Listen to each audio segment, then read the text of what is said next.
Step 1, choose your terrarium. And that would be the one. Step 2 in building your terrarium is to pick your base. The purpose of the base is to help with drainage. Next, you're going to take your screen and put it on top of your rocks, and then add your soil.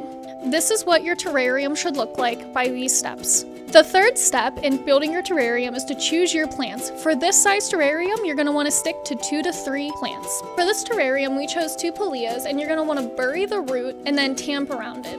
At this point in building your terrarium, you get to be creative. In this demonstration video, we are adding sand to go with a more beachy theme. Tiffany is adding seashells to her terrarium with a turtle. And now, for your last step, you're gonna spritz your terrarium and put your lid on. And ta-da, you're done.